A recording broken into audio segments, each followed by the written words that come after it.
nom du Père et du Fils et du Saint-Esprit. Amen. Bien-aimés dans le Christ, nous sommes aujourd'hui samedi 25 juillet et la parole de Dieu que notre Mère Église nous propose est extraite de l'évangile de Matthieu chapitre 20 versets 20 à 28. Nous célébrons aujourd'hui 25 juillet la fête de Saint Jacques. Nous saluons et nous souhaitons bonne fête à tous ceux qui se prénomment Jacques, à notre confrère Jacques Lagalo. Nous souhaitons aussi bonne fête à toutes les paroisses qui portent le nom de Jacques, à toutes les paroisses Saint Jacques. Voilà. En ce temps-là, la mère de Jacques et de Jean, fils de Zébédée, s'approcha de Jésus avec ses fils Jean et Jacques, et elle se prosterne pour lui faire une demande. Jésus lui dit, « Que veux-tu » Elle répondit, « Ordonne que mes deux fils que voici siègent l'un à ta droite et l'autre à ta gauche dans ton royaume. » Jésus répondit, « Vous ne savez pas ce que vous demandez. Pouvez-vous boire la coupe que je vais boire ?» Ils disent, « Nous le pouvons. » Il leur dit, « Ma coupe, vous la boirez.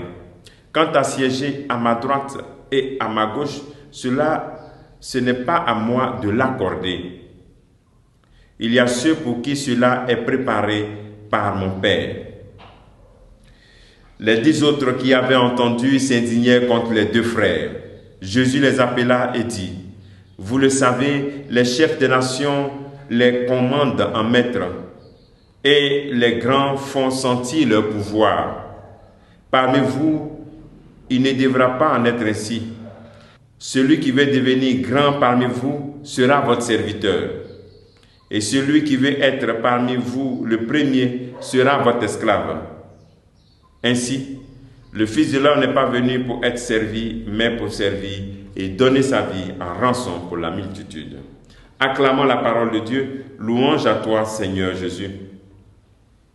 Bien-aimés dans le Christ, dans cette fête de Saint Jacques, nous avons ce passage très beau où la mère de Jacques et Jean vient rencontrer Jésus et lui demande d'ordonner que ses deux fils siègent l'un à la droite, l'autre à la gauche, qui souhaite que ses enfants rentrent dans le royaume des cieux. En fait, parler de ce passage ou bien de l'acte de la mère de Jacques et puis de Jean m'invite en tant qu'éducateur à penser aux parents, à la transmission de la foi. Qu'est-ce que vous souhaitez pour vos enfants? Beaucoup de parents catholiques n'aiment pas baptiser leur enfant bébé, sous prétexte qu'il faut attendre qu'il soit grand pour voir bien ce qu'il va faire, ce qui va se passer. Je crois que vous n'êtes pas vraiment dans la vision biblique même du baptême, qui est un baptême qui nous fait entrer dans la grande famille des enfants de Dieu. Et en même temps, faisant baptiser votre enfant bébé, vous réalisez cette transmission de la foi, vous commencez cela.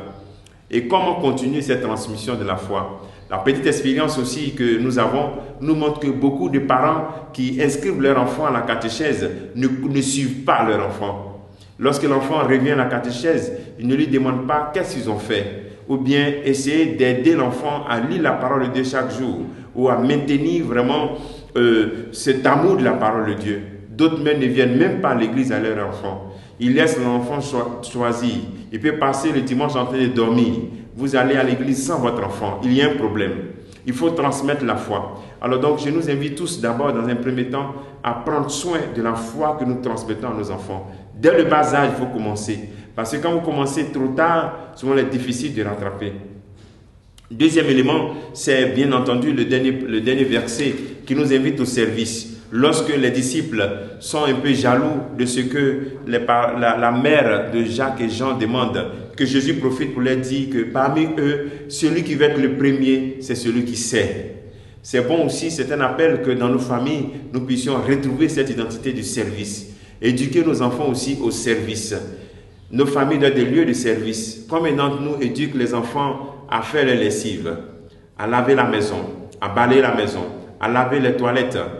Ce n'est pas parce que nous avons des servantes que nous avons épargné nos enfants de tous ces travaux-là. Voilà, il faut rendre service. Celui qui veut être le premier doit être l'esclave. Le Seigneur le dit, doit rendre service. Pourquoi? Parce que moi, le Fils de l'homme, je suis venu non pas pour être servi, mais pour rendre service et donner ma vie à rançon. Alors donc, en tant que disciples de Christ, nous devons aimer rendre service et chercher à être esclaves des autres. Que le Seigneur donne cette grâce en ce jour par l'intercession de Saint Jacques, la grâce d'aider les parents dans la transmission de la foi afin qu'ils persévèrent et la grâce de faire de chacun d'entre nous des serviteurs infatigables de la parole de Dieu. Que le Seigneur te bénisse, qu'il nous bénisse tous en ce jour, au nom du Père et du Fils et du Saint-Esprit. Amen.